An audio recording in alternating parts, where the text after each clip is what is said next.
we are with Leo Payne's Pride for the month of May, and I'm super excited to interview and introduce Brian Scanlon. Brian, thank you so much for willing to be interviewed. Of course. And share your life with us. Yeah. Absolutely. Why don't we start by just telling everybody like what your current job is and what you do?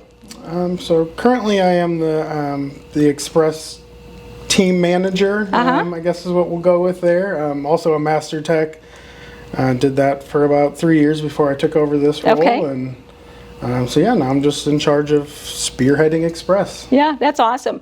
Well, you say master tech like it's just some easy thing. I know it's very challenging. It's a huge accomplishment. So why don't you share with everybody who's not familiar with that how you achieve it and what it means, because it really is a huge award. I say it's not a big thing just because pretty much every main shop technician we have down there is now certified, which has only happened since Leo Payne took over. In the past. We were lucky to have one. I think Honda wants you to have, I think, 2 per store, and we very rarely ever had that. Right. Just because they just weren't investing in their people like Leo Payne does, which is huge. So first of all, thank you for that. Of course. But yeah, so Honda has, I believe it's 215 different self-studies on the computers. So in your free time here or at home, you just do your training videos. And once you get to 100% on that, then you are eligible to go to Honda's training center. It's up near Chicago. And so tell us about that. That's fun. It is fun. It's fun to get away for a week and get to see kind of behind the scenes stuff. You know, it's really cool. They have all the Honda specially trained instructors there, and you know, all kinds of cars with like preset issues on them. They can kind of just manipulate them to have different issues, and you just kind of follow the packet of diagnostics, and it's really helpful actually. And what's nice is they kind of know what we see on a normal daily basis, so they kind of do it that way with things that are more prevalent that we're seeing more and more, and just help you find the best way to test for it. You know, it's not just like, oh, here's all brand new cars with no problems. Exactly. You're not going to see that very often. No. Probably never. Or we wouldn't have a job. So, so yeah, they do a really good job there. But yeah, it's in Hoffman Estates, Illinois, up near Chicago. We usually go for a week at a time, and it's really nice. We get to get put in a car and get a hotel room, and it's fun. It's nice. It's really nice. It's a change of pace.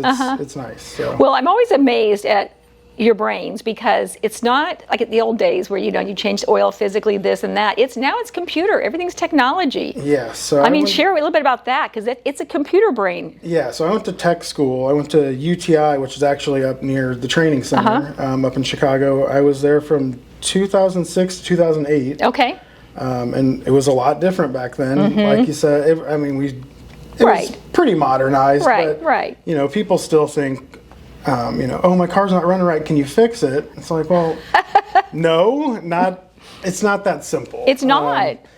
It's not carburetors Take us through anymore, the process, because I don't think everybody realizes what goes through a process of trying to diagnose something and how you do it. Yeah, so we use computers for pretty much every car, which is, again, something people are like, oh, you guys just turn wrenches all day and replace stuff. It's much more than that now. Every system has a computer and sensors, and they're getting input from everywhere, and if this input's not working, it can flag the whole vehicle from front to back. So the first thing we usually do is hook it up to the computer and just check and see if there's any trouble codes.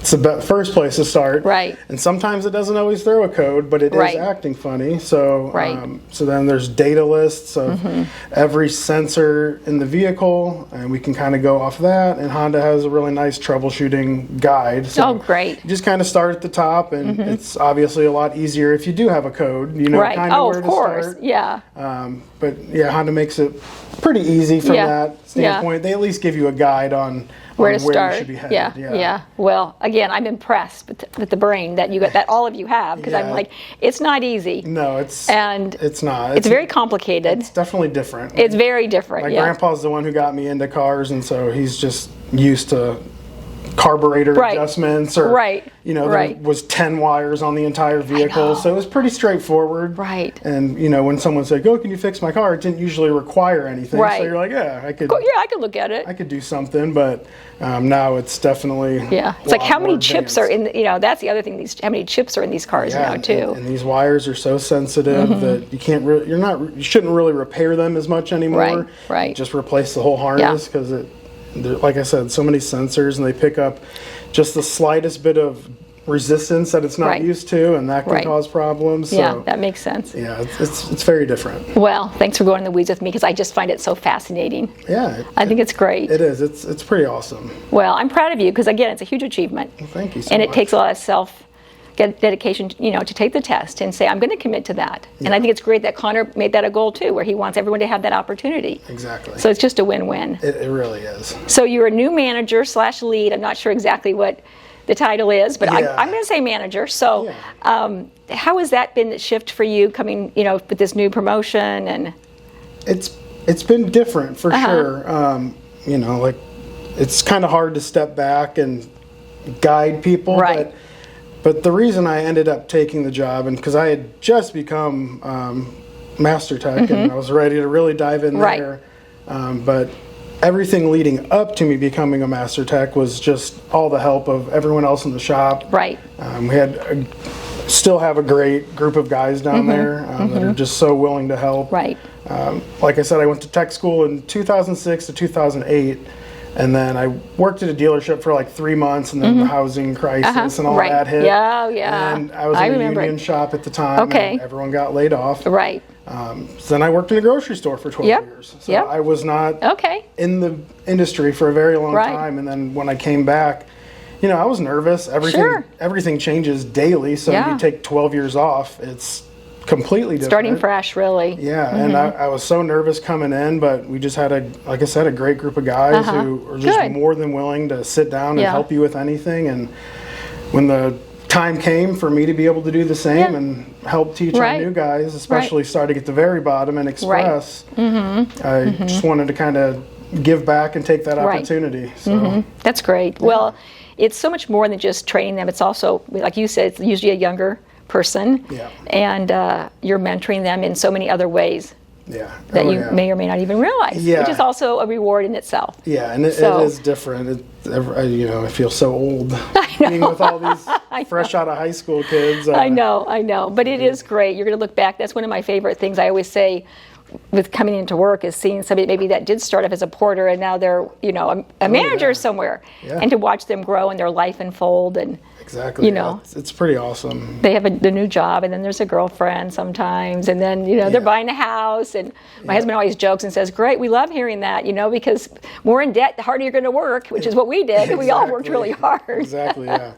Yeah, it's pretty rewarding. We've had 2 guys, since I've been manager up there, we've had 2 guys move to the main shop from Express. Wow. And we're working on our 3rd right now. So that's a huge accomplishment. Good job. It's nice to actually see it happen. And our 2 guys that are in the main shop now are doing great. That's great. Yeah. So and it's great to show the new people that are coming in and say, we really do promote we really do it. Because people will say, oh, you're just going to change oil forever. Yeah. And you're not saying that. You're saying we're going to promote you. Yeah, and that's what's nice. We have a nice pamphlet about, it kind of shows our career ladder. And it's just nice to be able to actually physically see it. And there's some timestamps on there, like do your year here, and then we start doing this, and just gives you kind of something to look forward to and something to work forward to. Kind of under the last management, it was just kind of like, you're out there. Good luck. Like when I started here, I thought I was in Express, and then like the 3rd week or something, I was putting cams in a new Odyssey. So. It was not at all what I was prepared for. Luckily, like I said, I had a group of guys that helped me through it. Right. But it is nice, and it's so nice to be able to walk the new guys through, especially in like an interview. Right. When you're looking to hire somebody, and you can literally just put it in front of them and just show them. And this is your career path. I mean, that's what people want. Exactly. They don't want to just waste time either. So it's a win-win. Yeah, it's nice to see and see your pay and just kind of what to expect. I've heard nothing but great things about you as far as your management style, your hard work effort, and I just appreciate that. Well, thank you. Yeah, it's a lot easier when you're surrounded by people that care. Like I said, I was here under the old ownership and just was not the same. We sit in here on our level 10 meetings every week. What do you think about those? I love them. I didn't know what to expect at first. Again, it takes a while. You're rocks and you're this. From the bottom of the shop, and I'm not used to sitting in meetings, but they're so well laid out, and you just get to sit with people from every department and kind of understand what they're working towards and what steps they're taking to make those goals. And it really is fun. You leave the meeting every day, or every Thursday we have them, and you just feel good, you feel refreshed, you feel like you know what we have to work on, what we're doing well, and they've been really nice. That's awesome. Yeah, I think it's great. I think it's been great. I think it's great that Connor's really embraced it and brought it to St. Louis. And I think it's good to know, like you said, that we all are on the same page. How do you feed into this? How did this person feed in? Yeah, and the transparency is huge here. Right. Connor's been very good about that. Good. Just he'll tell you the whats and whys of everything, no matter. Whether it benefits you or not, he just wants you to know exactly what's going on and why, and it just makes all the teams work together. It does. It really, one goal. Yeah, that's one team, one goal. It's one store, and that's how I feel too. So I think it's been a great tool that really Jamie brought it in. He wanted to do that, and it's been great. Yeah, Connor's really good at sneaking those core values in every situation. I love that. Yeah, anything you say, he's just like, you know what that is, right? Okay, so I love that. He does a great job. That's awesome. Yeah. I love hearing that. Well, I'm glad you're enjoying that. I am too. Yeah, and we're getting ready. We had kind of a pre-level 10 meeting with the shop, because now everyone in the building is going to be doing them, and it was actually really well received. And we just had kind of a structure of what they're like, and we just kind of walked them through it. We weren't really having a meeting, just what to expect, what to bring to the meeting with you. You got ideas or something we need to improve on, and everyone was super receptive to it, which that's great. You never know. No, I know. Something like that. Again, guys down in the shop. It's hot, we're crabby. I don't want to sit in the meeting. Yeah, you never know what you're going to get. I hear you. It was very well received, so we're looking forward to doing our first one. That's great news. I love that. Yeah. Now, I know you work a lot of hours on your free time. What do you enjoy doing, or what do you want to share with us just about your personal life, hobbies, or... Hobbies, hunting and fishing are my core hobbies. Obviously working on cars. Right. But I have 2 kids. My son's 8 and my daughter's almost 11. So my hobbies at this point are kind of just whatever they're into. Yep, exactly. A lot of Pokemon, a lot of sports. What do they do for sports? So my son plays mostly basketball. He just tried flag football this year, and his season just ended. And wow, he's 8. He seemed to really like it. Yeah, good. It was a lot of fun to watch. Chaos. Yeah, chaos. The best word for it, but it was a lot of fun, and I think he really enjoyed it. So good. My daughter's mostly soccer. She plays outdoor, indoor. Wow. She just started softball. She just had her first game Monday. So she's really picking that up. And that's great. She's athletic. What's her position to play on the soccer field? She likes midfield. Yeah, She just likes to. She's fast. She likes action. She likes to be involved. She's in all everything. over. Yeah. So that's where she prefers to play. She plays a lot of defense, but she's kind of small. So, she plays defense, and she really loves that. Good. And in softball, she's been playing shortstop a lot. Oh, wow. That's a pretty important position. You get a lot of hits there. She really likes it. Yeah, she's really good at grounding. Wow, that's great. Fielding ground balls. She just started. Yeah, she's in 5th grade, so it's kind of when everyone starts getting good. So for her to just come in and to still do well, it's pretty awesome. So, very athletic. Yeah. So me and my wife, we just kind That's of what you do. My daughter's involved in everything. She's in book club, choir, student council. She's a super high achiever. Oh my gosh! Yeah, we pull up our shared calendar on my phone, and it's just like blue dots every day has something. So she has a game tonight at 7:45. Okay, well it keeps you busy, that's for sure. I go to bed at like 8. So, so you're like, how are we gonna do that? Yeah, so we'll see what they're like tomorrow. Yeah, exactly. When does school get out? Pretty soon? I think next Thursday. So. That'll be nice. Yeah, kind of relax a little bit more. Yeah, and then... my wife's a speech pathologist in the school. So perfect. So she's off too. All summer with them. I love that. Yeah, so they have all the fun. So everyone's gonna be like, shh. Yeah. Till September or late August. August. Oh, they'll send me pictures from the pool every day. Yeah. Oh, that's great. Yeah, it's nice to be able to have, for sure. It is. It's really nice. Now, you said you like to hunt. What do you like to hunt? Deer mostly. Okay. Yeah. Big. And regular gun or bow and arrow, or what do you use? I do mostly rifle. Okay. I do have a bow and a crossbow. That looks really hard. It is. That's kind of why I. You got to be dead on. Yeah. Rifle. Jamie tried it. He tried it or did it too. He might have even gotten one. Which Yeah. I'm like, how you do it? Rifle makes it pretty easy. As long as you put the time in and get your scope all lined up. It's not too bad. Bow hunting is very hard, especially up in a tree. It's a little difficult to like maintain your balance, and you have to be in a tree.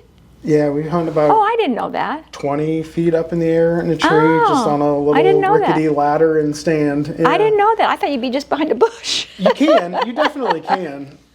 Sometimes that's where I end on up. it. Oh, yeah, that would never happen. I would fall off as it's going off. Climbing a tree at 4 o'clock in the morning in the pitch black while you're holding a firearm, and it gets a little. I usually end up on the ground when the wind really picks up because you're sitting with your back against a tree, and then when the tree starts pulling away because it's windy, that's when you go to the ground. Okay, so from Colorado, maybe they hunt like that too. I don't know, but why do you sit in a tree? I have to ask. You're just above everything, so the scent. Deer have really good scent. The scent. I didn't think about that. So, and if you're down in a bush, or they have blinds, which are little tents. I've heard of those, but that's not really.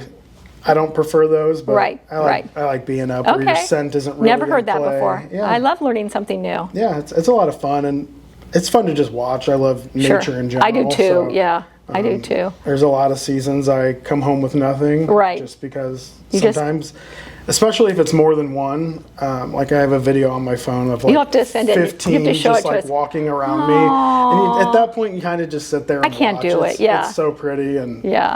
But ultimately, I'm there for the meat. I know, exactly. I know my dad was a hunter too, so it's like, well, you just have to do it. Yeah, I wish we had elk. I know, like we have elk. You have to come to Colorado. Yeah, they are beautiful. I think I would be too stunned. I know, but like you said, we need to do it. We need to hunt. Yeah, and we use the meat, and it's a good thing. Exactly. The conservation's in place for a reason. Exactly. Now, do you fly fish or lake fish or? I used to do a lot of like catfishing. Okay. Just throw your pole out into the river, lake, wherever you're at, and just hang out. Yeah. But I have an 8-year-old son, so we do a lot of bluegill now because that's pretty much just drop and pull back out. That. So he likes the action. Does he? So. Well, you're gonna have to share a picture of that too. Yeah, absolutely. What's the biggest fish you've ever caught? I don't usually weigh them. Okay. Usually people say it's about like this, and really maybe it's like this. I was waiting for something big. Oh yeah. Yeah, my grandfather-in-law always used to say, "Oh, I caught one. It was this far from the shore," and so yeah. I know. I love the fish stories. Yeah, and they're always usually stories. So exactly. That's why I try to remain humble about it and just say, "Oh yeah, they got some good ones. I got some good ones." Yeah, exactly. Well, that's great though. Yeah, I don't really flay them or anything, which is surprising since I'm a hunter. But I just like catching them and throwing them back. Yeah, and release. Yeah, that's great. Now, do you have a favorite recipe for deer meat that you can share with us, or your wife? I do a lot of chili with my deer. Yeah, and you grind it up then? Yeah, I usually do mostly just ground when I get it processed. Sure. Because then you can use it in so many things. Yeah, you can get roasts and steaks and tenderloins. Right. But for the sake of just convenience, like hamburger, like chili, spaghetti, whatever. You can use having, it. A load of ground meat is nice. You use it so much. Yeah, we do pastas and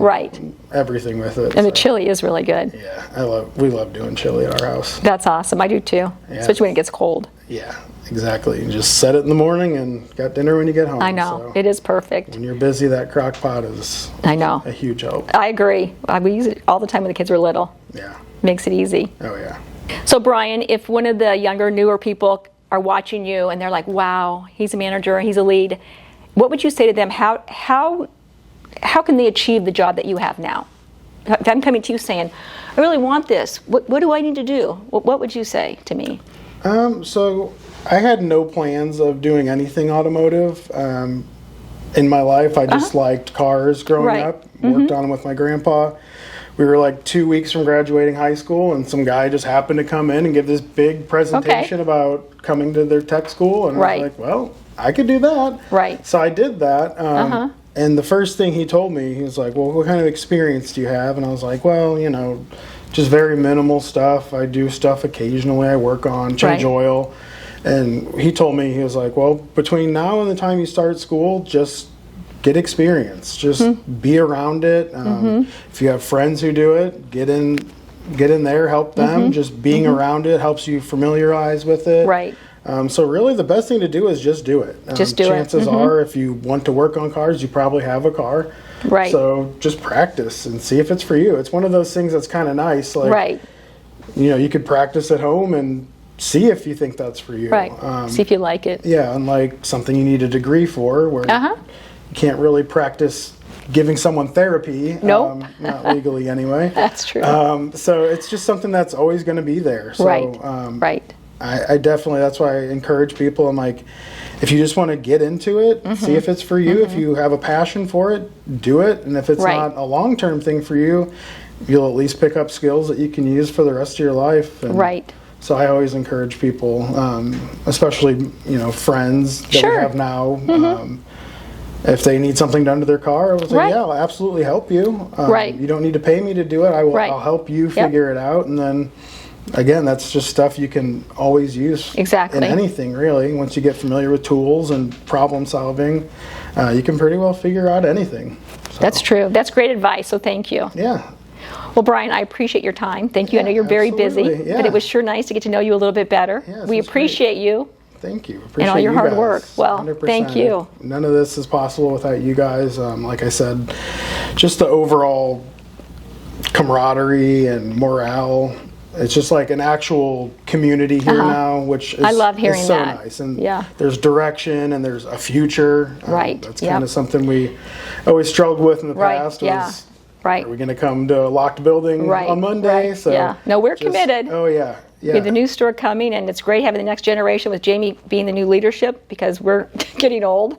And so it's fun to know, for everyone to know, it's like, this is a whole nother generation coming. Yeah, and we can see it and you can see it in real time. And we're very blessed with all the employees, and Connor coming out here and really cleaning everything up and working hard and building his team. And and you have a great team. And then Aaron came on, and Jeff. Everybody here, everybody. I can name everybody. Yeah. Honestly, it's a team. You know, it's a team effort, and everyone's working hard together, including you. So thank you so much. It's awesome. Thank you.